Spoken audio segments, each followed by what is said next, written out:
Bipartisan backlash to the crisis at our southern border, with lawmakers on both sides calling for big changes. Republican Senator Lindsey Graham and Democratic Representative Henry Cuellar calling on President Biden to bring back a former Obama official to oversee the problems at the border. I've been very respectful, very supportive of the administration, but something has to change when it comes to border immigration. We're urging President Biden to create a special position to bring order to chaos, put somebody in charge whose focus is just on the border and all the problems associated with it, that would have credibility in the eyes of Congress, and that's Jay Johnson.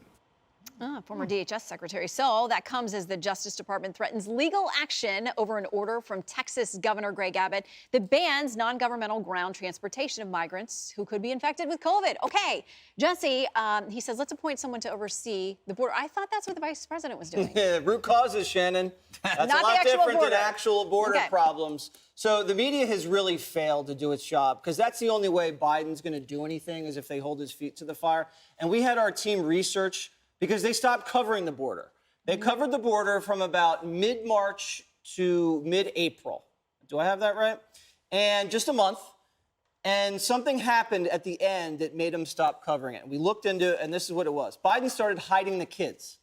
The media was only interested when there was children to film. But once he started scooting them out to these private places, they couldn't film the kids, so they dropped it. The other thing is he announced the mask mandate. That came off, so everybody went, oh, that's really exciting. And the Chauvin verdict dropped. So those three things made the media just forget about the border. And to be honest with you, and I'm guilty of this, when you're living in New York as a member of the media, you don't pitch stories to go south after about March, because it's hot, and then it gets nice up here. Why is that? Because you want to get a little sun, Greg. So they went and they got their sun in February and March, and then they don't do that anymore. So they're just not going to cover the story at this point anymore, and that's terrible, because Biden's not going to solve the problem. He creates the problem. His donors love it because they get the cheap labor. Left wing loves it. But they're really importing COVID-19, and that's a real problem. I saw the Tucker thing the other day. People are now arming themselves. I'm very scared. A rancher is either going to get shot, or a landowner is going to shoot an illegal trespasser, and then it's just going to refocus everyone's attention on the border. And sadly, it's going to take a homicide to get people's attention again. Yeah, I certainly hope not. We were talking during the break, too, about this morning I'm reading in the Miami Herald about the U.S. Coast Guard going out and interdicting people who are trying to come here from Cuba. Yeah. We know they're facing potential death, political persecution, and prosecution. And yet, Katie, what we're told is that the border is under control, the South. People are going to continue to come across there, in many ways unfettered, and we're turning around people that we know would probably have legit asylum claims. Well, we're turning around people who were waving American flags. So apparently that's not okay, according to the Department of Homeland Security. But if you have COVID and you're walking over the border and you want to get on a bus or a plane and go anywhere in the country, you get that for free from the federal government. I don't understand how it is okay for the government to allow COVID-positive individuals who broke the law to get into the country to infect other people at public establishments, not to tell local law enforcement that they are there. At the same time, from Washington, D.C., Americans are having to go through all of this other stuff. We keep hearing from people like Richard that the unvaccinated are the problem. Well, what about the unvaccinated illegal immigrants who are coming over the border by the thousands every single week? And I think this letter that Lindsey Graham and Henry Cuellar wrote to the president today, I thought the part about Jay Johnson when he says the reason we're picking him is, A, it's not about putting a Republican in charge. That's a former DHS official. And also they said it's because he has a history of implementing public health protocols which minimize risk to Americans from foreign travelers. And that's what this is about. Like, aren't we supposed to be protecting Americans from the situation? And so we'll see if they actually go through with that. But yeah, I mean, Richard, does this step on the administration's messaging about the president was passionate yesterday, saying, please, I'm appealing to you. Let's get this done. Let's protect people. Let's do this. You know, everybody has to do their part. And people have eyes and ears. They can see what's happening at the border, and they hear these cases.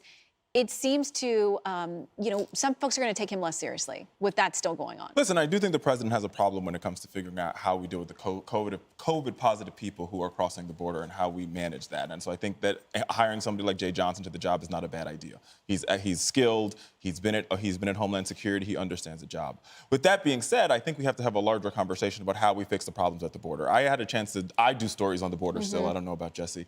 But I wrote a story about the border for Forbes. And what we found was after talking to folks who are seeking asylum, who would qualify, just like the Cuban migrants who are coming to this country, right? The problem is that we have an archaic and old system. According to the American Immigration Law Association, or their bar association, their new president, Alan Orr, interviewed and sat down with me and said, you have to understand, we are literally working on 1980s laws, and we have a court that's absolutely backlogged, and a court that is not like the normal court that you see every day, where the judge is separate from the prosecutor. They all have the same boss, which allows them to mandate quotas, which allows them to slow down and speed up the process. And so and we there's have no to, appetite in D.C., No, regardless absolutely. of who's running the White House or Capitol Hill, to actually change the That part. 1980s laws. I agree with you on that, and I am happy to see some bipartisanship on Capitol Hill to say, and hopefully the president will hear that and say, listen, bipartisanship is what he came to Washington to do. Listen to these two members of Congress and figure out how do we actually pass something that deals with this, that deals with the dreamers, and gets it all solved.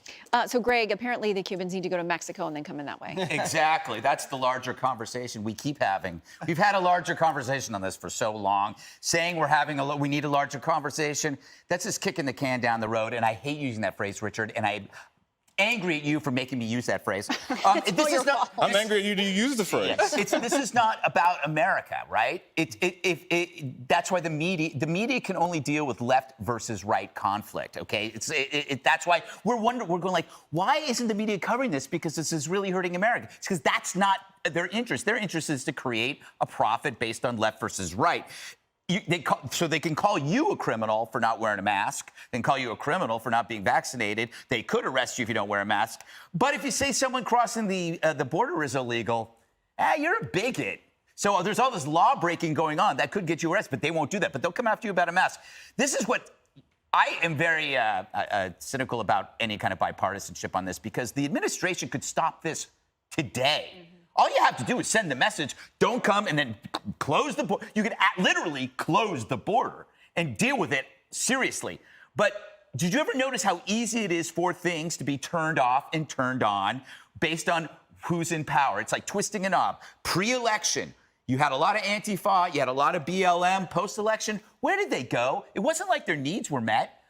We don't hear about him anymore. We don't see any footage of it. It's the same thing with the border surges. Greg, I'm making a point Trump here. closed the border. Border surges were not like this pre-election. Post-election, now they can come in. What I'm saying is, when the Dems are out of power, there's a threat of violence nationwide, no open borders. Kids in cages, of course. Democrats come into power, the activism stops because they got what they want, and they open the border because they want people to come in. Wow. So they were actually, this stuff is manipulated by people in power. They could stop this. They could turn the dial, but they don't. That's my point. But Greg, Donald Trump closed the border with Title 42 in March 2020, and people were crossing the border. So I don't know. No. Well, and now this administration, There were folks crossing the border. Well, this No. That's like saying. There were still folks crossing the border, so you can't. And it also rained. It also rained, but it wasn't a typhoon. Yeah, but you're saying that you can turn wasn't it a on and turn typhoon. it The off, numbers, and you can't. listen, everybody agrees based on data from the makes no government that sense. is nonpartisan that these numbers are the worst they've been in a very long time. 500% increase. Yes, very long time. Okay, just data. Hey, Sean Hannity here. Hey, click here to subscribe to Fox News YouTube page and catch our hottest interviews and most compelling analysis. You will not get it anywhere else.